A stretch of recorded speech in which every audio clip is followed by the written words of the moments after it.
के लिए माता सीता की आंखों से आंसू क्यों निकले थे?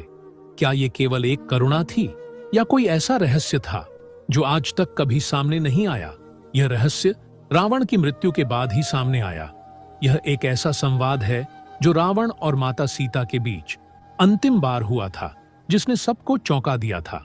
तो मित्रों, क्या था वो आखिरी संवाद? चलिए जानते हैं। आज की इस वीडियो में रामायण का युद्ध समाप्त हो गया था। राम के हाथों रावण मारा जा चुका था। श्री राम की सेना विजय पताका लहरा रही थी। चारों ओर जयकार के नारे थे, लेकिन इन नारों के बीच एक कोना अभी भी मौन था, जहां केवल युद्ध में मारे गए योद्धाओं के शव और हवाओं में घुली रक्त की गंध थी।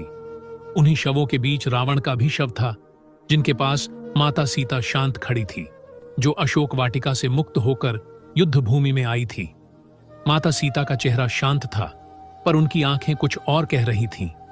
रावण का निश्चल शरीर धरती पर पड़ा हुआ था, जिसे देख माता सीता की आंखों से आंसू बह निकले थे। वो सीता जो रावण की कैद में थी, जो अपमानित हुई थी, वो आज रावण के लिए रो रही थी। हनुमान, सुग्रीव, लक्ष्मण सभी स्तब्ध थे। भगवान श्री राम भी चुप थे, लेकिन वो जान गए थे कि यह करुणा साधारण नहीं हो सकती। हनुमान जी ने आगे बढ़कर माता सीता से पूछा, हे माता, ये वो रावण है जिसने आपको इतने कष्ट दिए, इसके लिए यह आंसू क्यों? माता सीता बोली, हनुमान, तुम एक योद्धा हो, पर मैं एक माता हूं।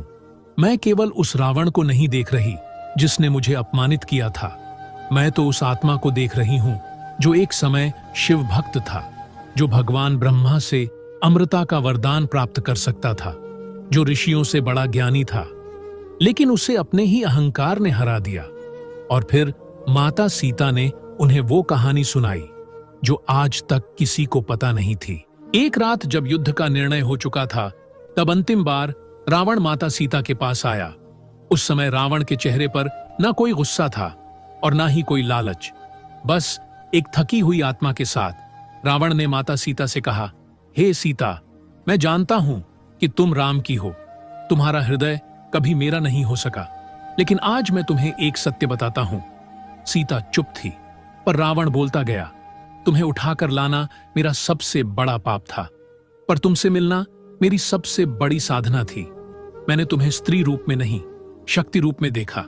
मैं चाहता था कि तुम मेरे साथ रहो, ताकि मैं अपने भीतर के राक्षस को जीत सकूं। मैंने वेदों का अध्ययन किया, शिव की आराधना की, लेकिन मेरी आत्मा कभी पूर्ण नहीं हुई। लेकिन हे सीता, जब मेरा अंत हो जाए, तब तुम उस रावण के लिए एक आंसू बहाना, जो संसार को बदल सकता था पर खुद को नहीं बदल पाया। माता सीता ने उस रात रावण की आंखों में एक अजीब शांति और अंदरूनी लड़ाई देखी थी।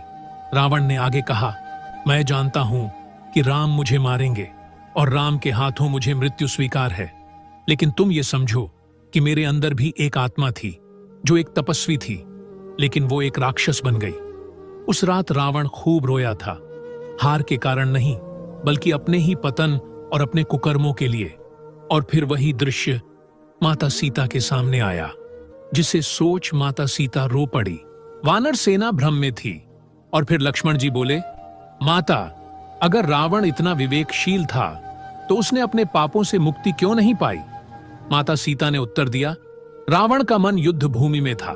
एक ओर उसका ज्ञान, दूसरी ओर भक्ति, और तीसरी ओर उसका अहंकार और वासना। अंत में उसका अहंकार हार गया। भगवान राम ने सीता से कहा, सीता, तुम्हारा हृदय कितना विशाल है।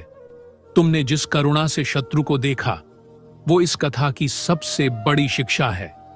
हनुमान जी ने फिर विनती की, माता, क्या रावण ने कुछ और भी कहा था? माता सीता ने गहरी सांस ली और कहा, उसने कहा था कि जब मेरा अंत हो तो भले ही दुनिया मुझे राक्षस समझे, लेकिन तुम मुझे एक साधक के रूप में देखना, जिसकी साधना सफल हो गई। उसकी यह बात आज भी मेरे हृदय में लग रही है। मैं इसलिए नहीं रो रही हूं कि वह मारा गया, लेकिन मैं इसीलिए रो रही हूं क्योंकि वह एक शक्तिशाली आत्मा थी जो अपने ही अहंकार की आग में जल गई। भगवान श्री राम ने माता सीता का हाथ थामा। सन्नाटा अब लंका की हवा में था। रावण तो मर गया, लेकिन जाते जाते वो एक सीख दे गया कि यदि अहंकार हृदय में बैठा हो तो ज्ञान, भक्ति, बल सब व्यर्थ है। तो दोस्तों, ये था रावण और माता सीता के बीच उठा अंतिम संवाद।